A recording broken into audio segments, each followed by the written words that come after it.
கிறிஸ்துவுக்குள் பிரியமானவர்களே, கர்த்தராகிய இயேசு கிறிஸ்துவின் நாமத்தினால் உங்கள் அனைவருக்கும் என் அன்பின் வாழ்த்துதலை தெரியப்படுத்துகிறேன். இன்று நாம் மகத்துவமான கர்த்தருடைய நாமத்தை குறித்து தியானிக்க போகிறோம். தியானிக்கிறது மாத்திரமல்ல, கர்த்தரிடத்திலிருந்து நாம் ஆசீர்வாதங்களை பெற்றுக்கொள்ள போகிறோம். ஹல்லேலூயா. 1 தீமோத்தேயு 1வது அதிகாரம் 1வது வசனம். நம்முடைய இரட்சகராய் இருக்கிற தேவனும் நம்முடைய நம்பிக்கையாய் இருக்கிற கர்த்தராகிய இயேசு கிறிஸ்துவும் கட்டளையிட்டபடியே. ஹல்லேலூயா. பிரியமானவர்களே, இந்த வசனத்தை பாருங்க. முதல் வார்த்தை பாருங்க, நம்முடைய. அப்போ நம்முடைய என்றால் நம் எல்லாருடைய, அப்போ உங்களுடைய, என்னுடைய. இரண்டாவது பாருங்க, இரட்சகரா இருக்கிற தேவனும். அப்போ இரட்சகர்னா யார் தெரியுமா? நம்மை மீட்கிறவர், காப்பாற்றுகிறவர், நம்முடைய பாவங்களிலிருந்து நம்மை விடுதலையாக்குகிறவர். அவர்தான் கர்த்தராகிய இயேசு கிறிஸ்து. ஹல்லேலூயா. பிரியமானவர்களே, அவருடைய நாமங்களில் ஒன்று மீட்கிறவர் என்று நம்ம பார்க்கிறோம். இரட்சகரா இருக்கிற தேவன், அப்போ மீட்டெடுக்கிற தேவன். இந்த மகத்தான நாமத்தை நாம் சொல்லி ஜெபிக்கும் பொழுது நம்மை மீட்டெடுப்பார், காப்பாற்றுவார். அது மாத்திரமல்ல, நம்முடைய பாவங்களிலிருந்து நம்மை விடுதலையாக்குவார். ஹல்லேலூயா. இரண்டாவது பாருங்க, நம்முடைய நம்பிக்கையா இருக்கிற கர்த்தராகிய இயேசு கிறிஸ்துவும். பிரியமானவர்களே, நம்பிக்கையாக அப்படின்னா நம்முடைய நம்பிக்கை என்னது? நீதிமொழிகள் 3வது அதிகாரம் 5வது வசனம். உன் சுயத்தின் மேல் சாயாமல் உன் முழு இருதயத்தோடும் கர்த்தரில் நம்பிக்கையா இருந்து. ஹல்லேலூயா. பிரியமானவர்களே, அப்போ சுயத்தின் மீது சாராமல் நம்ம கர்த்தர் மீது நம்பிக்கையா இருக்கும்போது நம்முடைய நம்பிக்கை எப்படி இருக்கணும்? நம்ம முழு இருதயத்தோடு இருக்கணும். இங்கிலீஷ்ல கம்ப்ளீட் ஹார்ட் அப்படின்னு சொல்லுவாங்க. அப்போ முழுமையான. பிரியமானவர்களே, இந்த காணொளி கேட்டுக்கொண்டிருக்கிற நீங்க எல்லாரும் முழுமையா அவர் மேல நம்பிக்கையா இருக்கிறீங்களா? ஒரு சின்ன அவிசுவாசம் கூட உங்களுடைய வாழ்க்கையில இருக்க கூடாது.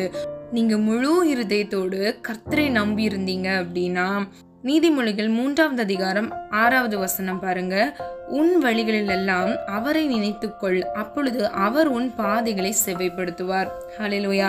பிரியமானவர்களே, நீங்க முழு இருதயத்தோடு கர்த்தரை நீங்க விசுவாசிச்சீங்க அப்படின்னா, நம்புனீங்க அப்படின்னா, உங்களுடைய வாழ்க்கையில முழுவதும் நீங்க அவரை நினைத்து கொண்டு நீங்க நடந்தீங்க அப்படின்னா, உங்களுடைய பாதைகளை அவர் செவ்வையாக்குவார், அவர் சீர்படுத்துவார்.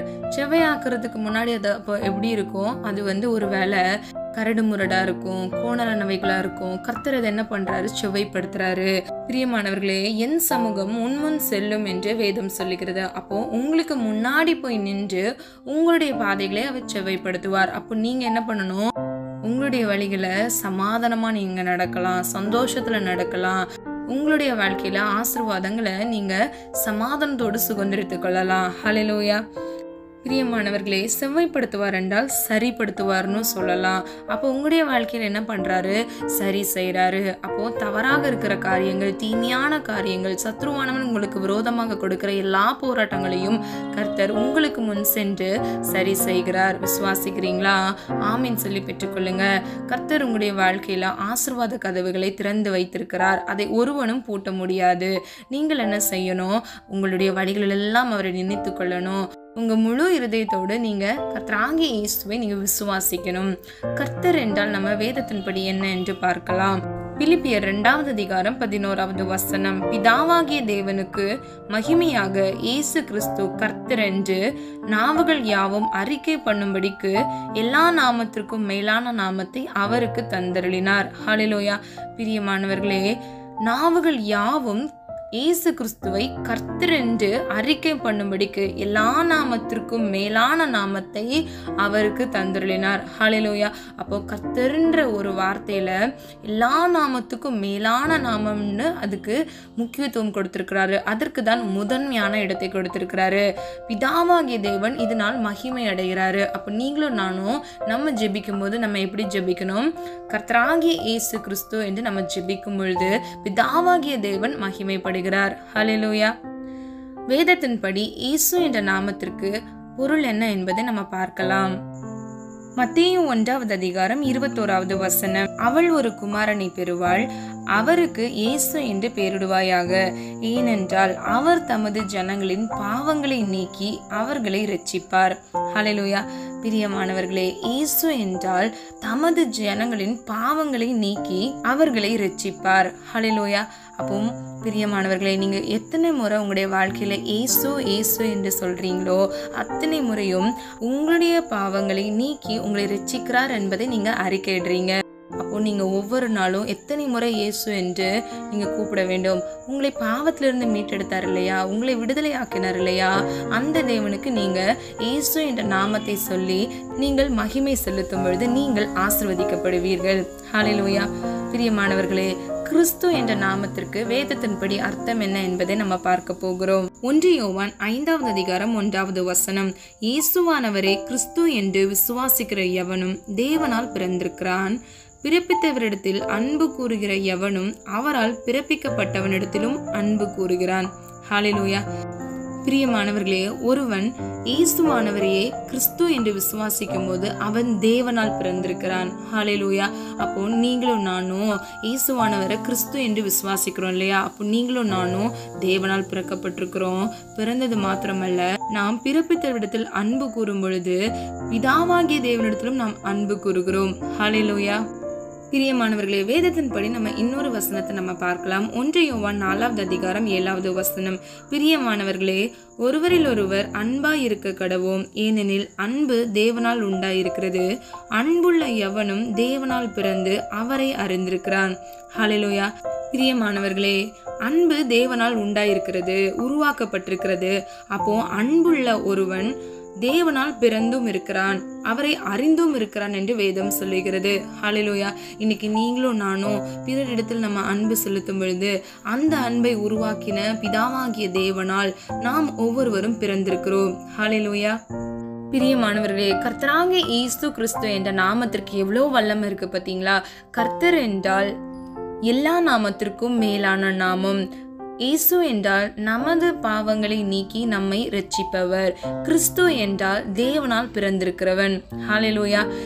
பிரியமானவர்களே, நீங்க உங்களுடைய ஜெபத்துல கர்த்தராகிய இயேசு கிறிஸ்து என்று நீங்க அறிக்கப்படும் பொழுது அதனுடைய மகத்துவமான நாமம், மேலான நாமம் உங்களுடைய வாழ்க்கையில் ஆசீர்வாதங்களையும் அற்புதங்களையும் கட்டளையிடும். ஹல்லேலூயா. நம்முடைய இரட்சகராய் இருக்கிற கர்த்தராகிய இயேசு கிறிஸ்து ஆதியானவர். ஆதியில் அவர் தேவனோடு இருந்தார் என்று நாம் யோவான் 1வது அதிகாரம் 1 முதல் 2வது வசனத்தில் பார்க்கிறோம். அவரே சர்வ சிருஷ்டிக்கும் முந்தின பேருமானவர், ஏனென்றால் அவருக்குள் சகலமும் சிருஷ்டிக்கப்பட்டது. ஹல்லேலூயா. பிரியமானவர்களே, பரலோகத்தில் உள்ளவைகளும் பூலோகத்தில் உள்ளவைகளும் ஆகிய காணப்படுகிறவைகளும் காணப்படாதவைகளுமான சகல வஸ்துக்களும் சிங்காசனங்களானாலும் கர்த்தத்துவங்களானாலும் துரைத்தனங்களானாலும் அதிகாரங்களானாலும் சகலமும் அவரை கொண்டும் அவருக்கென்று சிருஷ்டிக்கப்பட்டது என்று நம்ம வேதத்தில் பார்க்கிறோம். இதை நாம் கொலோசியர் 1வது அதிகாரம் 15 முதல் 17வது வசனத்தில் பார்க்கிறோம். அவர் எல்லாவற்றிலும் முந்தினவர், எல்லாம் அவருக்குள் நிலைத்திருக்கிறது. ஹல்லேலூயா. பிரியமானவர்களே, அப்போ நீங்களும் நானும் தேவனால் பிறந்திருக்கிறோம் அப்படின்னா நம்ம ஆதியில எப்படி இருக்கிறோம் அப்படின்றத நம்ம பார்க்கலாமா. ஆதி முதல் இருந்தவரோடு நீங்களும் இணைந்து விட்டீர்கள். அவரும் தமது நற்கிரியைகளை உங்களுக்குள் துவங்கிவிட்டார். உங்களை நேசித்து தெரிந்து கொள்வதில் அவரை முந்திக் கொண்டார். பிலிப்பியர் 1வது அதிகாரம் 6வது வசனத்திலும் யோவான் 15வது அதிகாரம் 16வது வசனத்திலும் நாம் இதை பார்க்கிறோம். பிரியமானவர்களே, கிறிஸ்துவுக்குள் நீங்கள் வாழும் வாழ்க்கை ஆண்டவரின் அநாதி கனவு. இதை நாம் எபேசியர் 1வது அதிகாரம் 4வது வசனத்தில் நம்ம பார்க்கிறோம். சர்வமும் உருவாகும் முன்னமே அவர் உங்களை இயேசுவோடு ஒன்றாக கண்டார். ஹல்லேலூயா. எத்தனை பேர் விசுவாசிக்கிறீங்க? விசுவாசிச்சீங்கன்னா ஆமீன் சொல்லி பெற்றுக்கொள்ளுங்க. பிரியமானவர்களே, வாழ்வின் துவக்கமும் முடிவுமானவரின் சொந்த பிள்ளைகள் தான் நீங்கள். இப்புது வாழ்வை உங்களுக்குள் துவக்கிவிட்ட அவரை முற்றும் முடிய நடத்தி முடிப்பார். ஏன் தெரியுமா? அவர் துவக்கம் மட்டுமல்ல, முடிவும் ஆனவர். அவரே அல்வா ஒமேகா. வெளிப்படுத்தல் 1வது அதிகாரம் 8வது வசனத்தில் நம்ம பார்க்கிறோம். அது மாத்திரமல்ல, 21வது அதிகாரம் 6வது வசனத்திலும் நம்ம பார்க்கிறோம். அவர் எதை துவங்கினாலும் அதை பரிபூரணப்படுத்துவார். நீங்கள் தேவனால் உண்டாயிருப்பதால் ஒருவனும் உங்களை ஒழித்துவிட முடியாது. அப்போஸ்தலர் 5வது அதிகாரம் 39வது வசனத்தில் நம்ம இதை பார்க்கிறோம். பிரியமானவர்களே, எலோஹிம் தேவனையும் அவரது வாழ்க்கையையும் அஸ்திபாரமாக கொண்ட உங்களை அசைக்க எந்த காற்றாலும், எந்த புயலாலும், மழையாலும், வெள்ளத்தாலும் முடியாது என்பதை நாம் மத்தேயு 7வது அதிகாரம் 25வது வசனத்தில் பார்க்கிறோம். பிரியமானவர்களே, கிறிஸ்துவுக்குள் நீங்கள் எல்லாவற்றிலும் முதல் தரமானவர்களாய் விளங்குவீர்கள். நீங்கள் வாளாக்காமல் தலையாகத்தான் இருப்பீர்கள். ஹல்லேலூயா. உங்கள் வாழ்வின் எல்லா பகுதிகளிலும் நீங்கள் தன்னிகரற்றவர்கள். நீங்கள் மேலாவீர்களே அன்றி ஒரு நாளும் கீழாவதில்லை. உபாகமம் 28வது அதிகாரம் 13வது வசனத்தில் நம்ம பார்க்கிறோம். பிரியமானவர்களே, நாம் கிறிஸ்துவுக்குள் யார் என்பதை அறிந்து கொள்ளலாம். இந்த ஒரு வெளிப்பாடு உங்கள் வாழ்க்கையை தலைகீழாக மாற்றிவிடும். கிறிஸ்து எப்படியெல்லாம் இருக்கிறாரோ அப்படியே நீங்களும் இருக்கிறீர்கள். அவர் சர்வ சிருஷ்டிக்கும் முதற் பேரானவர். நீங்களும் சர்வ சிருஷ்டிக்கும் சிகரமானவர்கள். ஹல்லேலூயா. பிரியமானவர்களே, பரலோகத்தில் உள்ளவைகளும் பூலோகத்தில் உள்ளவைகளும் ஆகிய காணப்படுகிறவைகளும் காணப்படாதவைகளும் ஆயிருக்கிற சாத்தான் உலகமும் அவனது ஆளுகையும் சிங்காசனங்களானாலும் கர்த்தத்துவங்களானாலும் துரைத்தனங்களானாலும் அதிகாரங்களானாலும் சகலமும் உங்களுக்காகவே படைக்கப்பட்டது. ஹல்லேலூயா. எத்தனை பேர் இதை விசுவாசிக்கிறீங்க? விசுவாசிச்சீங்கன்னா ஆமீன் சொல்லி பெற்றுக்கொள்ளுங்க. அவருக்குள் வந்துவிட்ட உங்களுக்குள் அவைகள் அனைத்தும் அடங்கிவிட்டது. ஹல்லேலூயா.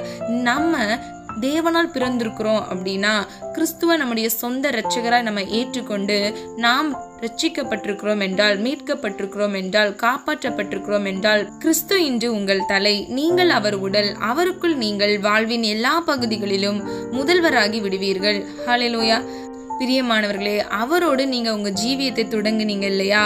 உங்களுடைய வாழ்க்கையில் பரிபூர்ண மகிமையோடும் உங்களுடைய வாழ்க்கை முடிவு பந்தம் வரையிலும் நாளுக்கு நாள் உங்களுடைய வாழ்க்கையில் அவருடைய பிரகாசம், அவருடைய வெளிச்சம், அவருடைய ஆசீர்வாதம் பெருகும்.